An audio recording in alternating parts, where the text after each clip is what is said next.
My name is Libby Halsey. I live nearby. I'm a volunteer today, and I'm also a member of Stanford Medicine's Community Council. We really do have a tremendous lineup of speakers today, and I hope you can stick around and enjoy sessions 2 and 3 also. It's really a remarkable lineup. This morning, I'm pleased to introduce Dr. Ami Bhatt, the Assistant Professor of Medicine in Hematology and of Genetics, and the Director of Global Oncology for the Center for Innovation in Global Health here at Stanford. Dr. Bhatt's performing trailblazing research on the microbiome and how it's linked to disease, which is what she will discuss with us today. She's also the co-founder and co-president of a nonprofit organization that spears creative, multidisciplinary projects focused on improving cancer outcomes in impoverished areas around the world. Please join me in welcoming Dr. Ami Bhatt.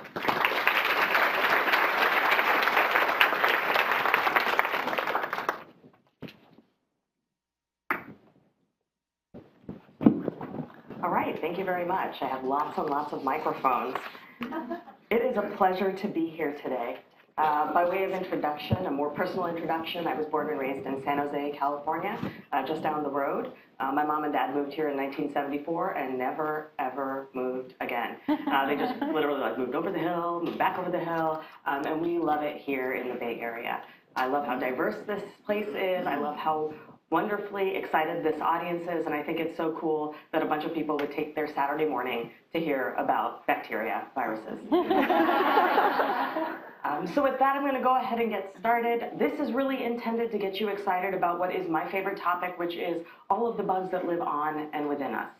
And many of you have probably seen in the press, New York Times, San Francisco Chronicle, San Jose Mercury.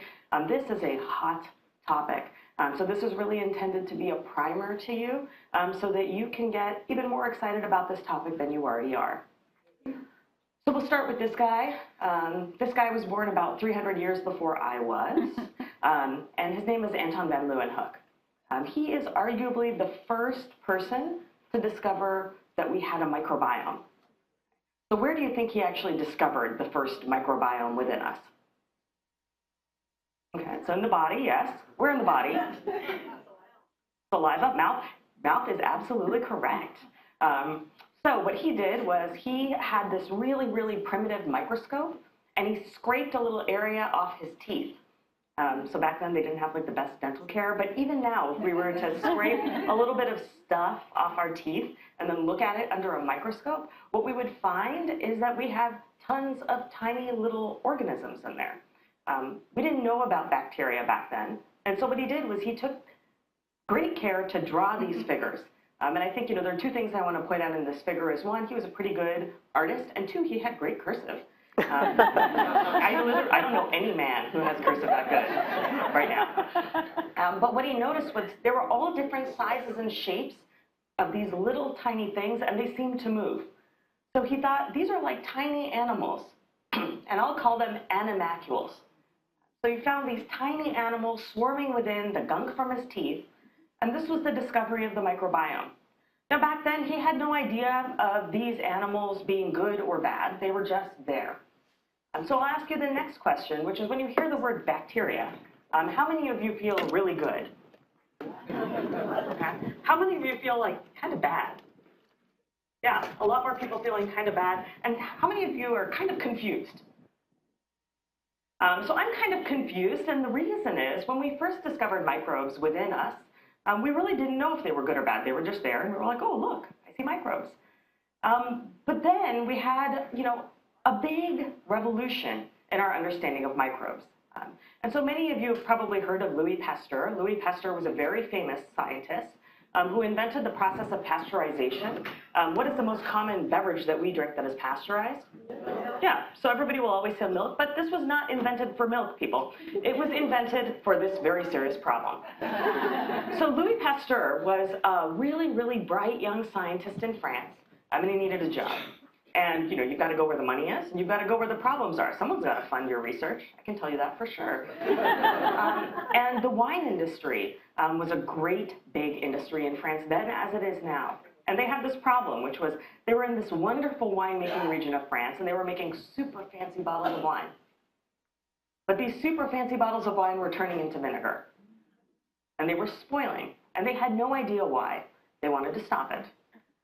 And so what he posited was maybe there were these tiny little bacteria or animalcules within the wine that were causing the wine to spoil. And so what he did was as follows. He made these beautiful glass bottles. And these glass bottles he hand blew. So it was actually, until even 50 years ago, all chemists would blow their own glassware. And so he blew this beautiful glassware that had a big globe at the bottom and then this curvy neck. And the idea was that he would put the wine in the bottom of this glass bottle. He would boil it, and then he would let it cool. And he had this nice curved neck so that it was really hard for stuff to get in. And if he kept the neck on, he could leave these bottles out for months, and the broth would remain clear. However, if he broke off that neck and left it out within a day or two, you would suddenly get cloudiness within the broth. And he concluded that this was actually organisms growing, and that these organisms weren't intrinsically within the wine itself, but rather they were coming in from the air. So this is the process of pasteurization. He ended up going on to solve this major winemaking problem. He went on to do a lot of other things. As you know, he was important in the discovery of vaccination. And you know you've really made it when there's a children's book written about you. So this is actually my children's book. My parents took a picture of it for me. When I was very young, they gave me this book called The Value of Believing in Yourself, and it was all about Louis Pasteur. So maybe that's why I do what I do now, but who knows. This is a picture of Louis Pasteur over here on the left. This is Robert Koch and then Louis Pasteur. These guys were two scientists kind of battling it out in the late 1800s, or early 1800s, late 1700s. And what they did was they invented this idea of germ theory. And Robert Koch was famous for studying microorganisms that cause disease. And they decided that, you know what, microbes are bad guys. And so we went from thinking that microbes were kind of, I don't know, they're there, to thinking they were really bad. So they studied all of these microbes that did bad things like spoil wine and cause rabies and other types of infections. As we fast forwarded a little bit, we moved to Joseph Lister. Joseph Lister was alive between 1827 and 1912. How many of you guys have heard of Joseph Lister? Listerine. And how many of you have heard of Listerine? Everybody? Listerine is named after Joseph Lister. Joseph Lister arguably did one of the things that has made surgery possible today. So back in that day, they were doing surgery. In fact, surgery has existed for hundreds of years, maybe even longer. The problem was people who went to surgery, even simple surgeries, would die. And they would die because they got infections. So he thought to himself, well, it sounds like people are getting infections from their surgeries, so why don't I find a way to prevent infectious organisms from getting into the body? So he took what is called lint. I don't know if this was like laundry lint. They didn't have dryers then. But he took lint. He put a bunch of carbolic acid on it, like a really intense acid, and they would put it on surgical wounds. And in so doing, he was able to generate what we now call aseptic technique or clean surgical technique. Okay, it's not totally sterile, right? It's impossible to do this totally sterilely, but it's really, really clean. And this led to a big decrease in the number of deaths from infection. So once again, hearing this story, we think about microbes as being bad. We then move forward to Alexander Fleming. Alexander Fleming, also a very famous scientist, lived from 1881 to 1955. And what he invented, or found really, was penicillin. Penicillin was our first antibiotic that we used extensively in humans.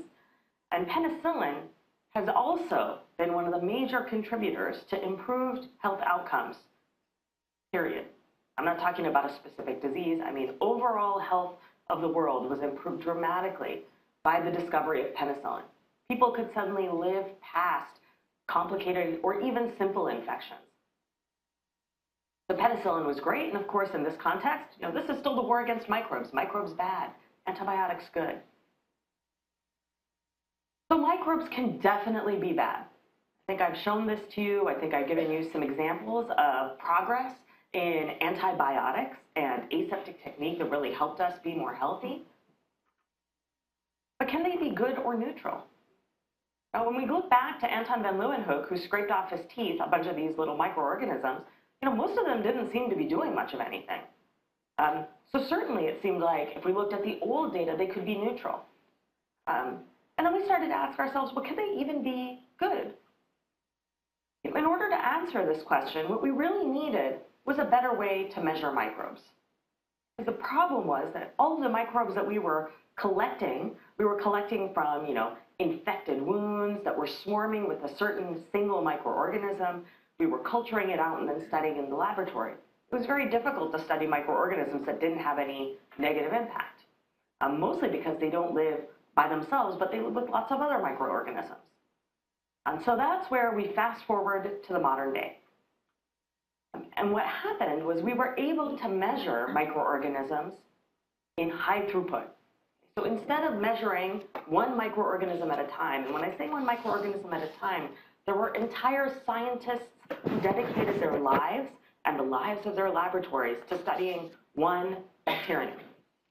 We now know that there are probably literally tons of bacteria out there.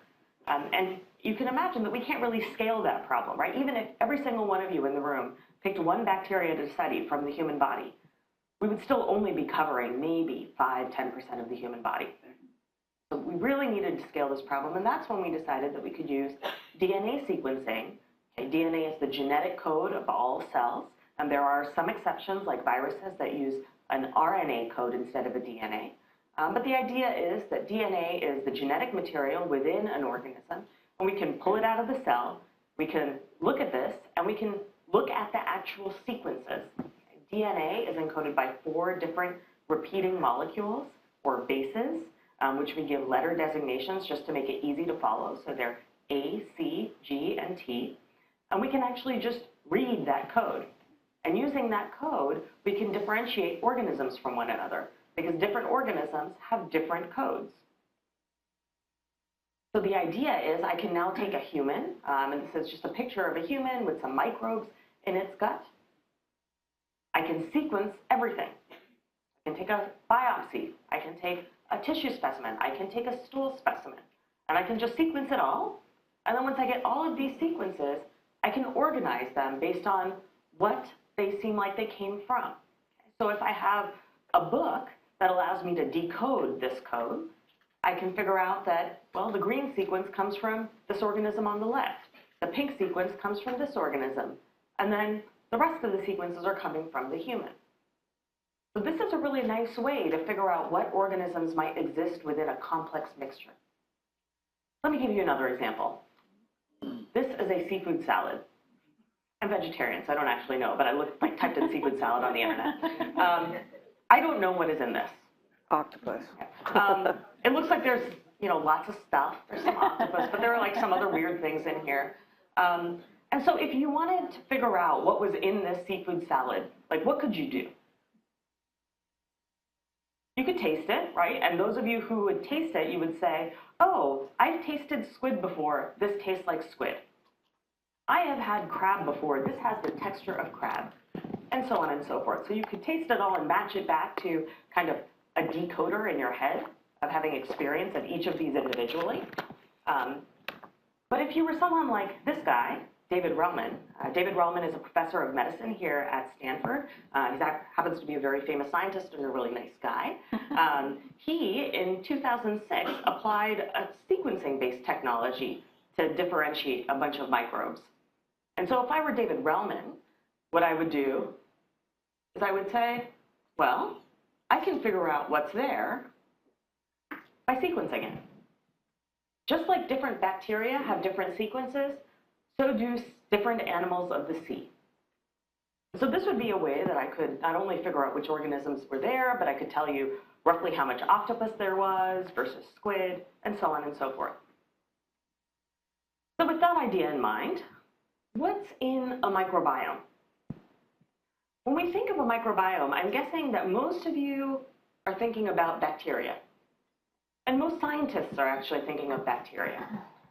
Part of that is because we have easier ways to cheaply sequence bacteria within a sample than we do these other organisms like viruses, fungi, and even protozoans, which are single-cell eukaryotes, or single-cell organisms that have a nucleus. But for the most part, when we talk about the microbiome, we think a lot about bacteria, in part because they make up the largest abundance of organisms that are there. But remember, there's a lot more than just bacteria. So whenever you read your next newspaper article about the microbiome, I want you to ask yourself, hey, why didn't they talk about viruses? Are there any fungi there? So let's take a moment to get quantitative. Since the time of Anton van Leeuwenhoek in 1677, we went from thinking that microbes were maybe good, maybe bad, we didn't know, to thinking microbes were always bad, to thinking that we needed to measure microbes a little bit more systematically, and now having a tool to do it. So this is the result of all of the research that has gone on to date, or at least a summary of it, that gives you a sense of what we found out when we measured. We found out that there are about 100 trillion microbes in each and every one of us.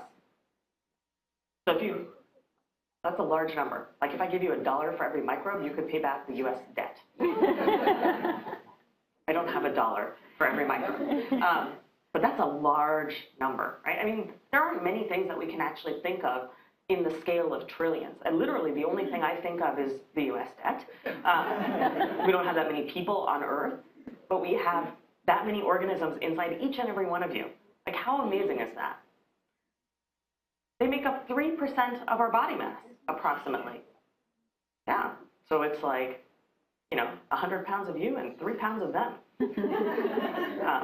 Might I argue that all of that is you, not just your human cells. There are 1 to 10 times as many microbes as there are human cells. This is actually a raging debate in the scientific literature right now. We used to say that there were 10 times as many microbes as there were human cells. Obviously, it's very difficult to count 100 trillion or even 10 trillion microbes. So these are estimates. And so recent estimates have actually said that maybe we just have a 1-to-1 ratio. Whatever that number is, it's big. There are 10 to 100 times as many microbial genes. And genes are areas of DNA that can then be transformed into molecules like proteins that actually serve as machines within the cell. That's a lot. They have way more genes than we do. And we're pretty complex. The largest number of microbes is perhaps unsurprisingly in your GI tract. And do you know where in your GI tract? So we have our esophagus, our stomach, our small intestine, and our large intestine, and most of them are in the large intestine or colon. So that's where most of them like to live. So when do we get our microbiomes? Get them very early on. In fact, one big open question is, do babies have microbes in their guts before they're born? We think about the amniotic sac, where the babies are actually gestating, as being sterile. And if that is true, well, then the babies first get their microbiome when? Yeah, they get them during baby childbirth. So if, and like I said, this is still being investigated, if the amniotic fluid and the placenta is truly sterile inside, that means that the baby's first exposure to microbes is the moment it is born. How are babies born? What are the 2 main ways? C-section and vaginal deliveries. What type of microbiomes do you think they're exposed to in those 2 different situations? The same or different? Different. It's funny, all the women said different, all the men said same. Yeah, that's cute. They're different. So they're different. And actually, that's exactly right. Babies get their first microbes from mom. And which microbes they get actually depends on how they were born. So let me orient you to this plot. This is a principal components analysis plot. It's a little bit of a mathematical manipulation of microbial data. So what people do is they collect samples from the baby's stool and from the mom's, in this case, vagina, as well as skin, as well as mouth. They then extract all of the DNA, do 16S sequencing, and they assign bacterial species to each and every sequence that they get out. They then make a big table of how many of each different type of microbe is present, and they analyze these data together. And they try to ask the question, which are similar and which are different. So what you see here is that this is the mom's vagina in the dark red dots, and in the pink dots are the baby's stool from babies born by normal vaginal delivery. Okay? Kind of like a cluster. Over here, you see different types of blue dots. The dark blue dots are mom's skin. The light blue dots are a baby's stool when born by cesarean section. So the baby's gut microbiome looks more like the mom's skin when it's born through the skin than when it's born through a normal delivery method. Okay, as an outgroup, you can see that the mom's mouth microbiome is very different than any of these. So this is cool. And you've probably seen this in some of the press. People are talking a lot about, what the impact is of a cesarean section delivery on the baby's microbiome. This is an area of very active research. So where else do babies get their microbiome from? Yeah. They get it actually from breast milk. There have been a lot of arguments that babies actually get immunologically active molecules, special sugars that bacteria really like to eat from the breast milk, as well as potentially live microorganisms. Obviously, this is different for formula-fed babies, so maybe that's another thing that helps us modify what grows in baby. They also, clearly, they explore their world through their mouths and their bodies. Despite probably the very aggressive intention about 20 years ago to sterilize a baby's world, this is obviously impossible. So babies get exposed to microbes all the time through what they eat, as well as what they put in their mouth. Everything. Which is everything, absolutely.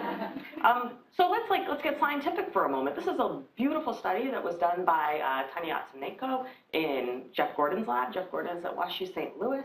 He's been studying this for a long time. Let me orient you to this slide. On the x-axis is the age of the individual who was studied in years. So this is all up to 1 year, roughly. This is the number of observed OTUs. OTU is kind of like a surrogate for a bacterial species. And what they found was, this bracket should be a little smaller, that the majority of the variation, so you can see that there are a bunch of new organisms that are being added in that first period of life. And in fact, the majority of those organisms get added by the time the individual is about 12 years old, with the big explosion happening in the first 3 years of life. This happens no matter where that baby is. So in this particular plot, these are babies that are from the US, babies that are from Malawi, and beyond. And so what's happening in those first 3 years of life? I mean, obviously, babies playing in a lot of dirt, hands to the mouth. What happens in the first year?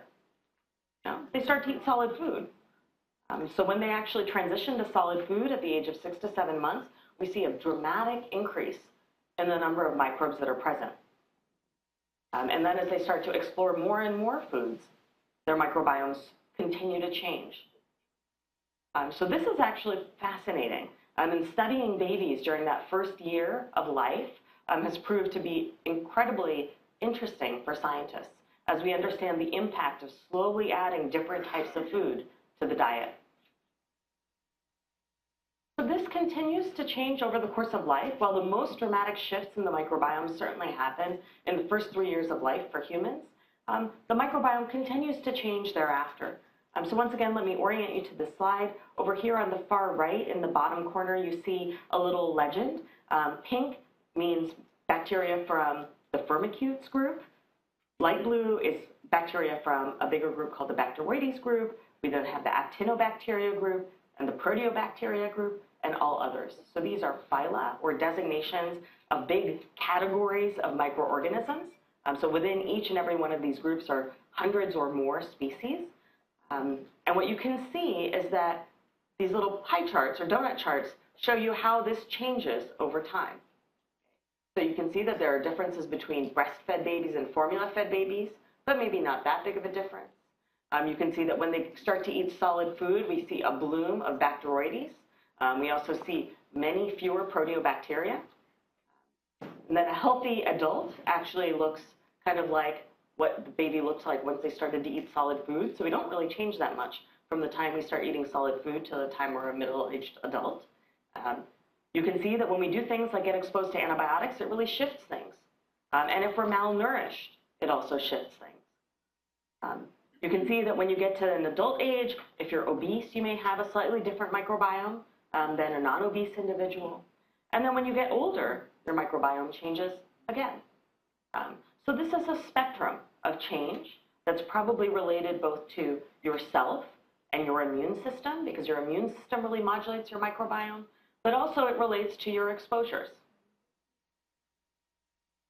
But our gut is not the only place where we have microbes, right? So we already learned about another place where we have microbes. Where else do we have microbes? On our mouth, which technically is part of our gut system, but different than what we're usually talking about.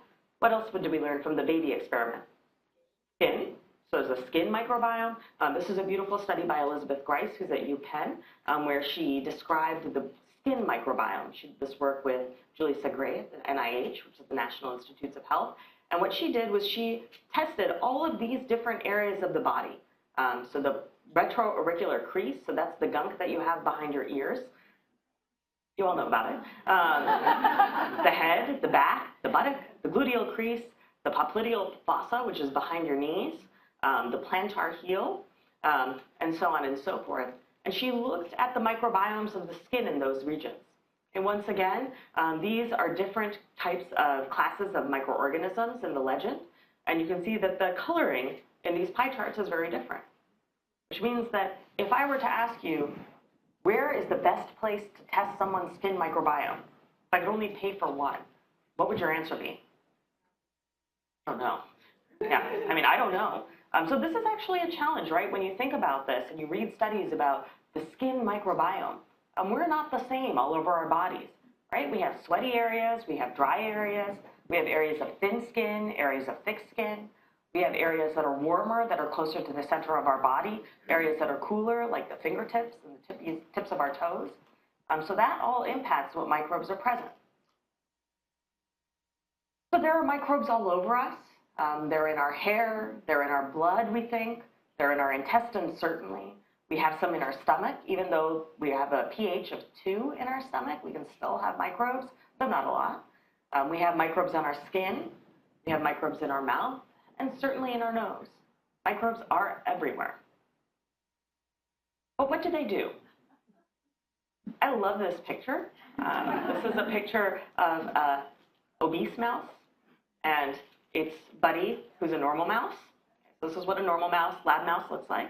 And this is what happens if you mutate a gene in the mouse that is responsible for obesity. It's a gene called leptin. So this is called the obese mouse model. And researchers, Pete Turnbaugh and others, did a really clever experiment with these mice, which is they said, we will take these mice, these obese mice, and the wild type mice, meaning the normal mice. We will collect their poop. Scientists do this a lot. We'll collect their poop, and then we will feed it to mice that have no germs within them. And so these germ-free mice are actually born by a sterile C-section procedure. You guys know that now we think that, at least in the placenta, baby humans and baby mice are relatively sterile. So they're born in this way. They have no microorganisms within their guts. How normal do you think those germ-free mice are?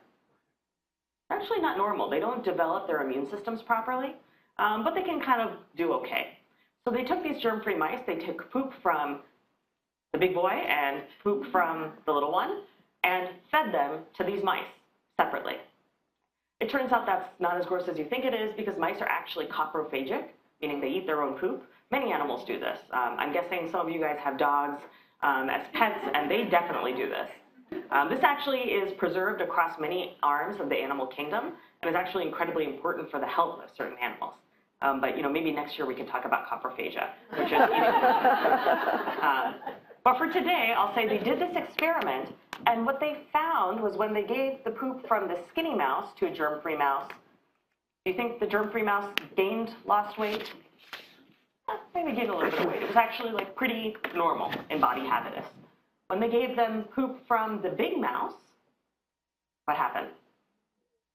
The germ-free mice became fat. They actually controlled how much food they let the mice eat. So they knew that both of the mice ate the same amount of food.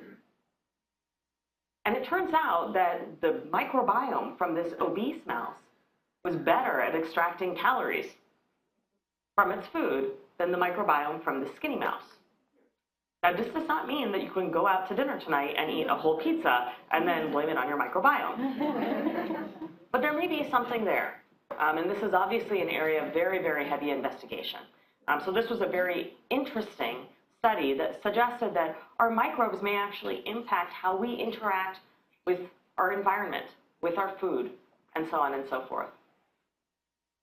So we now know that microbes inhabit us over time. This is a lovely picture from the New York Times, which is so excited about the microbiome that it writes about it like every month, which is great for me.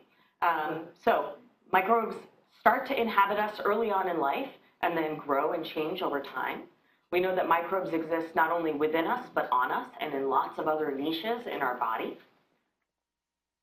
There have been studies that suggest that bacteria may affect much more than just our ability to extract things from our food.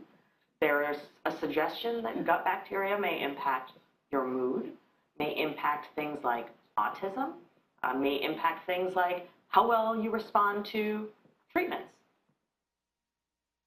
We know that microbes are everywhere, not only within and on us, but not to freak you out, on the table where your hands are right now, on the floor, in the air. They are everywhere. Unsurprisingly, they're all over the New York subway. And this was a lovely study that was done by folks in New York where they looked at microbes from the subway. So they're all over our built environment. There were recent studies that came out in the journal Science last year that suggested that microbes within the gut could impact how well people, or in this case animals, responded to cancer therapy. Wow. And we really don't think of cancers related to the microbiome. This happens to be my particular topic of academic interest. But these were really, really exciting studies. Right? What if, as a cancer doctor, what if I could make someone respond better to their therapy by telling them to eat something different or giving them different microorganisms to ingest? We've started to think more about microbes and what we can do to harness the power of microbes. How we can take care of our microbes. Maybe we should be taking care of our microbes just like we take care of our bodily health and our muscles.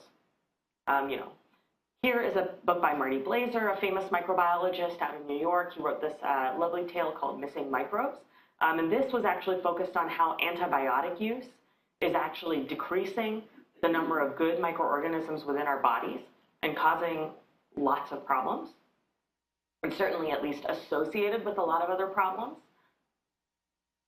This is another book. This is by a good friend of mine, Justin Sonnenberg, who's a professor here, who studies microbiome sciences. This is actually a picture of their dinner table. It says Justin, his wife Erica, who's a scientist in his lab, their two kids, a typical meal. They have lots of great pictures of their kids playing in dirt. But they have written this lovely book called The Good Gut, where they talk about how you can modify what you eat to try to change your microbiome. Obviously, this study is very much at its infancy. But at least there are a lot of things that we can think about. From my own personal perspective, none of this stuff is, absolutely proven, but it's very intriguing. So I think I've a sense that microbes matter for our health. But what does that matter if we can't do something about it? What if you're stuck with your microbiome? Well then, yeah, that's kind of a bummer, but you weren't born germ-free and we didn't introduce the right microbiome into you. How can you change your microbiome? Is it possible? Well, one way that we're very good at changing the microbiome is over here. We give people antibiotics all the time. They change the microbiome. Not always for the better. Usually, an antibiotic is not specific for a certain microorganism. Okay, let's say you have a strep throat. I guarantee you that antibiotic that I give you for strep throat can kill organisms within you, and it will do that. So antibiotics are a way that we can modify the microbiome. They're certainly important to clear bad bugs, right? I told you earlier on that the work of Joseph Lister and the work of Alexander Fleming in identifying penicillin, probably two of the most impactful pieces of progress in medicine. So antibiotics are not bad, but antibiotics are only good when you need them. Probiotics. So what are probiotics? Have people here heard of probiotics? If you've eaten live active culture yogurt, you now see in the health food store, and sometimes even in the normal stores, these little pills that are filled with like a microorganism like lactobacillus. So these are intended to be live organisms that you can ingest and that may grow within your gut. There's a long history of this in foods, right? Kimchi, sauerkraut, live active culture yogurt, just to name a few. In this area now becoming popular, things like kombucha. These are all live active cultures. May be fine for us. We don't have a ton of research to prove that these organisms that you ingest through your mouth make it all the way to your colon, which is where most of our gut microbes are. Part of it is that, remember, they have to go through the stomach, which is a big acid bath. So they may or may not make it down there, but this is potentially a way to alter the microbiome. And then there are things like prebiotics. Perhaps you've heard about things like fibers. We know that most fibers we can't digest. Fibers are just different types of sugars that are linked together by bonds that our bodies can't break down. So it's possible that fibers can be digested selectively by certain microbes, and that may actually help. So it's time for a pop quiz. I hope people's heart rate went up a little bit. And we'll end with a pop quiz, a little vignette, and then some time for questions. So true or false? The gut microbiome is different between obese and lean twins. True. So I showed you the data for a genetic model of mice. We now know that this is also true in humans. So this is true. Obese twins have a lower diversity of bacteria, and obesity-associated microbes may extract more calories from our food. Anyway, we talked about that in that mouse experiment. Next one, true or false, the onset of type 1 diabetes, which usually starts at an early age, cannot be predicted. False. This is also false. Type 1 diabetes is an autoimmune disorder, we believe, associated with a less diverse gut microbiome. And a study recently came out that showed that alterations in the microbiome actually precede clinical onset of this disease. You can get a year lead time on it. That's kind of neat. In animal studies, we know that bacteria have played a role in developing diabetes. True or false? When my kids are young, keeping my home extremely clean with antimicrobial cleaners will help prevent allergies and asthma later on in life. False. This is false. It's funny because a lot of people know this is false, yet they fill their homes with like antibacterial everything. And it's actually surprising how many things in our homes actually contain antimicrobial molecules. Your clothes, your children's toys, all impregnated with antimicrobial molecules, believe it or not. It's been shown that dust from homes with dogs may reduce the immune response to allergens and other asthma triggers by changing the composition of the gut microbiome. And we know that infants who live in homes with dogs have been found to be less likely to develop childhood allergies. And we also know that in places like Africa, where kids are exposed to a lot more infections earlier on in life, as well as a lot more diverse set of microbes, in part due to their higher fiber diets, they actually have a very, very low incidence of asthma and allergies, as well as eczema. True or false? Microbiome therapy is better than antibiotics in treating extremely bad cases of the diarrheal disease caused by the bacterium Clostridium difficile. So this is true. And this is the story that we'll end on. Fecal microbiota transplantation, stool transplant, is a clinical procedure that restores healthy bacteria in the colon by introducing stool from a healthy donor. Potentially fatal C. diff infections, so this is a serious problem in the United States and beyond, have been cured using fecal microbiota transfer to restore diversity in the gut microbiota. And it's also being explored for the treatment of other diseases. We do this either by giving stool through a colonoscopy. And for those of you who are over the age of 50, you know that a colonoscopy isn't that bad. For those of you who are under the age of 50, it sounds terrible. But you just give a little stool when you're doing the colonoscopy. You can also give people a tube that goes down their esophagus into their duodenum and give stool that way. But this is actually one of the first treatments where when it was studied in a randomized clinical trial, the trial had to be stopped early because the placebo arm, they decided it wasn't ethical to withhold this treatment from the placebo arm. This is amazing. Absolutely amazing as far as I'm concerned. You know, it's beautifully pictorially represented over here. And that's exactly what you think it is. So this is another way that we can administer fecal microbiota transplantations. This is courtesy of a colleague of mine, Dr. Homan, who's at Massachusetts General Hospital. We collaborate with her and her group heavily to analyze what happens when you give people who have refractory C. difficile colitis a fecal microbiota transplantation with these capsules. Okay, so this is stool that has been clarified, filtered, diluted, put in a capsule, freeze-dried, and then you give people 15 of these pills one day, 15 pills the next day, and they're cured. No. Yeah. Yeah. I mean, so yes, it's gross to have to do this. On the other hand, some of these patients have 10, 20, 30 bowel movements per day. And if all they have to do is take these pills and have a cure rate of like 70 to over 90%, really that's better than many, many medications that I give, almost all of them. So that's pretty cool. So we envelop them in a gelatinized capsule. It's kind of like a gel cap. So we use a clear gel cap because it's cheap, but you know, we probably should color it something. That's some feedback we've received. So how can I keep my microbiome healthy? You know, I'm going to give you some of the things that I adhere to as a physician scientist who studies this, who's interested in this. Please note that we don't have a lot of big prospective randomized clinical trials that help us prove whether or not these are really going to be effective for everybody. But based on the principles that I have gleaned from doing the research that I do and reading the work that I do, this is what I do. I avoid unnecessary antibiotic exposure. This does not mean that if I end up in the emergency room with a pneumonia, I say, no, give me some yogurt. This means that when I go to the hospital or I go to the doctor and I have a cold and I've been coughing and I have a runny nose, I don't ask for a Z-Pak. I don't need it. It's not going to help me and it might harm me. So I avoid unnecessary antibiotic exposure. I feed my good microbes. There's some evidence to suggest that fibers, especially these non-digestible carbohydrates, as well as some other types of molecules, are selectively eaten up by our commensal microbiome, so organisms within our microbiome that are healthy for us, that produce anti-inflammatory compounds.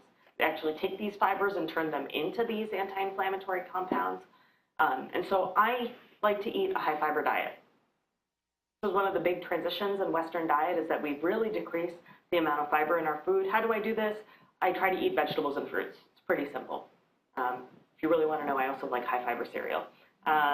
So that's what I do. A lot of microbiome researchers do this. And then don't be afraid to get a little dirty. You know? I don't carry around antiseptic wipes with me everywhere I go. I do shower regularly. There's a balance. I don't think that my laundry detergent, my hand soap, and everything that I use to clean my house has to be antimicrobial. Because you know what? You're not going to kill all the bacteria. You're just going to kill some of them. And maybe it's better to just have a good balance anyhow. Now, this does not mean that when I get a scrape, I don't put Neosporin on it. If you have an open wound, you got to protect that. Remember, there were the lessons of Joseph Lister and Alexander Fleming. When you need it, you need it. But there are a lot of times when you don't, right? Like, I mean, if I suggested to you guys, hey, why don't you guys bathe and then cover yourself in Neosporin? You would think I'm crazy. However, if I told people, hey, you know, after you bathe, why don't you use this wonderful hand lotion that has antimicrobial stuff in it? Like, people do it. But it's the same thing. So don't be afraid to get a little dirty. So with that, I will thank you. I'm continually inspired by my lab. This is just a subset of us. We went out to San Francisco and we saw this mural. It says up there, Bacteria Art Group. We have a really, really fun time with bacteria, viruses, fungi. We think of our work as much health and science as it is art. And with that, I thank you and I'm open to any questions.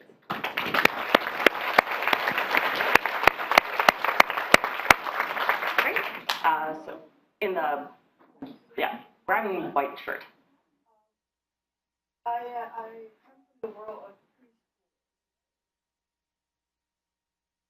I come from the world of preschoolers. And once I read that a doctor said it's okay for children to eat their boogers. Can you elaborate on that?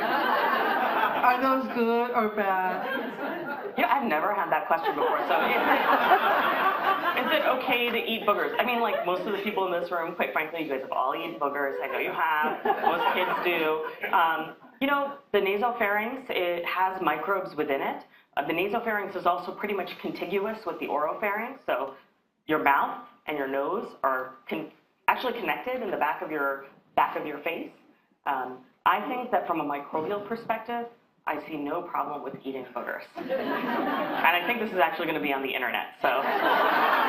Yeah. Great. Yeah, I think it's totally fine. Yes. So when treating infections, would it make sense to consider different modalities of taking antibiotics to protect the biome, whether it's sublingually versus orally or something? Yeah, so the question was, when taking antibiotics, should we think about different modes to expose people to antibiotics? You know, give it under the tongue, give it orally, give people sprays. I would say that typically, and we practice this in medicine, we try to give antibiotics in a way that targets the infection, but has the least amount of broad activity over the body possible, right? Which is why when you have a scrape, I don't give you ciprofloxacin. I give you Neosporin on the scrape. And so topical therapies are probably more effective because we can achieve a higher local concentration without getting a broad global concentration. So I think it's a great idea. In terms of antibiotic delivery methods, it would be really cool if we could start to develop, for example, lung-specific delivery methods for antibiotics when people have pneumonia. There is work ongoing in this area, but I think it's still early days. That's a great, great comment. The back. Oh, okay. So when doing a fecal transplantation, how do you go about figuring out what makes a healthy donor sample? This is also an area of incredible controversy. You know, is there just one healthy person, you know, like the ideal healthy person who never took an antibiotic and, you know, organically grew their own food and ate like 80 grams of fiber a day and is lean and athletic and also brilliant? I don't know. So what we do is we try to reduce harm, right? So as a physician, my job is to first do no harm. So when I look at donors for transplantation, or when we look at donors for transplantation, to be the donors, we say, you know, they can't have any obvious infections. We don't want anybody who's had lots of health problems in the recent past. We know that antibiotics modify the microbiome. We rule out people who've had recent antibiotics. We can do things like say, well, you know, if you've traveled a lot, you may have been exposed to other types of microbes that we, you know, don't yet know about. Maybe we'll exclude you as well. So we're quite picky in that way. But, you know, there's always a limit. You can only test for what you know. There are experiments where people are doing fecal microbiota transplantation and they take the donor stool and we actually evaluate who's there. So we characterize all of the microbes that we can that are present and try to make sure that there are no overt pathogens, et cetera, meaning organisms that cause disease. But this is an area that is of ongoing interest. Some people have gone to the point of looking for microorganisms that specifically take fiber and turn it into the specific anti-inflammatory compound called butyrate. And they look for high concentrations of that. So the jury is out. There are companies that are working on specific cocktails of microorganisms instead of like a mix of 1,000 microbes from a donor sample. So instead of that, getting down to like the 4 or 5 that really matter. So that's kind of where the field is right now. Comment on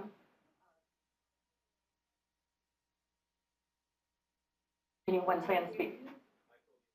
the microbiome and colon cancer. The microbiota and colon cancer. So there have been some studies that have suggested that alterations in the microbiome may be associated with colon cancer. Notice I'm choosing my words very carefully. In humans, we only know that in a small subset of colon cancer cases, there are certain microbe species, so bacterial species, that are associated with an increased risk of colon cancer. We don't know if the microbes came before or after the cancer. It's very hard to know if the microbes caused the cancer. This was work done by the Holt lab and the Meyerson lab. The Meyerson lab was actually where I did my postdoctoral work. They have followed up some of these studies and showed that these microbes in a very unusual animal model can cause the formation of tumors. But that's not quite the same thing as causing a cancer in a human. So there have been associations that have been found but we don't know if the microbes actually really cause the disease. And we've seen that with a few other microorganisms as well by other groups. But I think the jury is still out. It's very reasonable to hypothesize that at least in a subset of these cancers, microbes which live within the colon may be responsible for either instigating the disease or maybe more likely contributing to the disease process. So that's another thing that I want folks to think a little bit about is what does it mean to cause a disease and what does it mean to modify a disease? And maybe microbes will be more likely to modify how bad the disease is or where the disease is as opposed to causing the disease in the first place. IV antibiotics, how long does it change the microbiome? It lasts, is it permanent or does it? Right, so the question was, if someone has been exposed to intravenous antibiotics, how long is the impact on the microbiome? Is it short-lived? Do they get rescued? Meaning, does their microbiome go back to normal after a while? So this has been studied actually probably best by David Relman's group. So Les Deflison and David Relman here at Stanford did a very famous study where they took normal volunteers and they exposed them to oral antibiotics. So not IV, in this case oral. And what they found was when they exposed them to antibiotics for the first time, it's a small study, they had alterations in their microbiome, but they kind of went back to normal. Not totally. There were certainly species that were lost and some species that grew more. But when they did this experiment again and exposed them a second time, you saw an enhanced effect of reducing certain microbes within that diverse population. So the answer, in short, is that there are probably some long-term effects from antibiotics. The amount of long-term effects probably depends on the dose, the delivery route, the spectrum, meaning how many microbes this antibiotic kills, and how long you get it for. And that's not crazy to think, right? If I give you 3 days worth of antibiotics, that's really different than giving you 3 months. In 3 months, there may be entire populations that I've gotten rid of. Whereas in 3 days, maybe I've just suppressed things a bit, and once you get off the antibiotics, they'll be able to grow back. Someone has a microphone in the back. Thanks for taking the question. So in Europe, FMT is being used for other things other than C. difficile. Dr. David Perlmutter talks about how they're using it for Parkinson's. Can you comment about applications of FMT in the U.S. beyond C. difficile towards neurodegenerative diseases like ALS, Parkinson's, dementia, et cetera? Sure. So the question is, how about FMT for other diseases? Maybe specifically in this case, neurological diseases. This is an area of very, very heavy investigation. Right now, the way it is regulated, the only clinical indication for FMT that we use regularly is for the treatment of C. difficile colitis. There are ongoing clinical studies to investigate the use of FMT in the treatment of inflammatory bowel diseases, other colitis syndromes, as well as diseases that are outside of the gut, neurological diseases, changing the response to treatment, cancer treatments, et cetera. All of those are being done in investigational studies. And so, if you're interested in looking at this, actually, you can go to the website clinicaltrials.gov, and you can type in fecal microbiota transplantation. You'll get a list of all of the open clinical trials that are studying this treatment. Long story short, I really recommend that if anybody thinks that this might be a therapy that is useful for a loved one, a colleague, or themselves, that you look at these clinical trials and you try to be a part of a study. Because the answer is we really don't know if this will work, and we don't know if there might be some harm. And so it's best to do this in the context of a clinical study and these new indications. Certainly, I'm very hopeful that it'll be impactful, but the jury is still out. Here. Going back to this wiping out the microbiome with antibiotics longer term, what about colonoscopies and the thing of having a colonoscopy with regular periodicity? What's happening there? Yeah, so good question. So, what about colonoscopies? Those of you who have had colonoscopies know that we actually do a washout before we do a colonoscopy. So you have to drink this stuff that causes you to, gallons of this stuff, that then causes you to spend a lot of time in the bathroom, and we clean out the colon so that we can actually see the colon wall. This washout actually probably does have an impact on the microbiome. One of the things that's kind of interesting as an aside is that because we do routine colonoscopies for colon cancer screening, this may actually be an opportunity to collect samples from individuals at routine intervals throughout life, right? We could do a big cross-sectional study. Even if like 20% of the people in the United States said, okay, when you do my colonoscopy, I'll give you my first stool sample and you can take a little tiny colon biopsy. Suddenly we'd have this wealth of information on what happens to the microbiome as people age and as they develop colon cancer or don't develop colon cancer. Obviously, these are big studies that need a lot of infrastructure and need a fair amount of funding. But I think this is where people can really get involved in science. And one of the things I like about the microbiome so much is that it's really encouraged citizen science, which is science shouldn't be just done by me in my lab or the people in my lab. It should really be done by all of us. And as you guys observe things, you should be able to collect samples, contribute them to science, and help shape the scientific agenda. So with that in mind, you may have seen in the news that the government, the White House, announced this National Microbiome Initiative yesterday.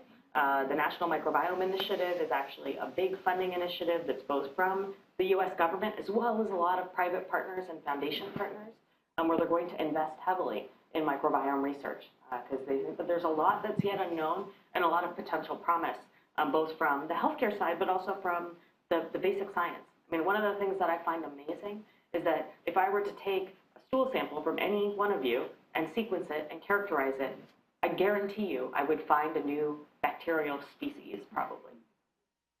That's amazing, right? I mean, do you ever think of yourself as carrying around things that nobody has ever discovered within you?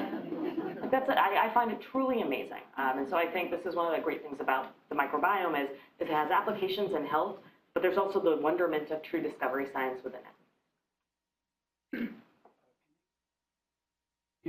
Are there any studies of long-term benefit or deficit of community-acquired or natural immunity versus vaccination?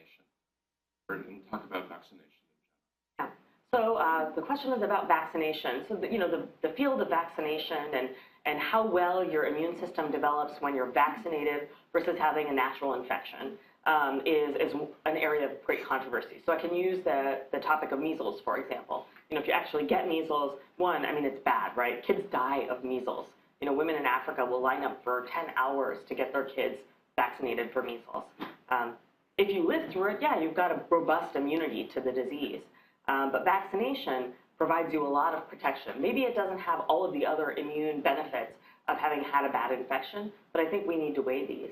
One thing that's very interesting to me is that how well vaccines work actually may depend on what the microbiome structure is of the individual. So we develop a lot of vaccines here in the US and Western Europe, and then we go and we give these vaccines all over the world.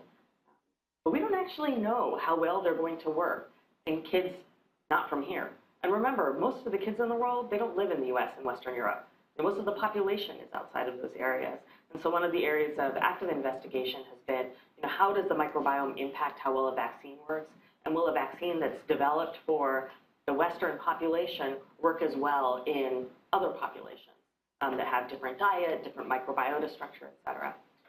So maybe I'll take one more question and then we'll have to finish.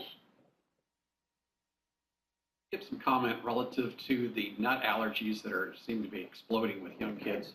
Yes, so I think about this a lot, simply because even in my lifetime, when I was a kid, I remember one classmate who had a peanut allergy.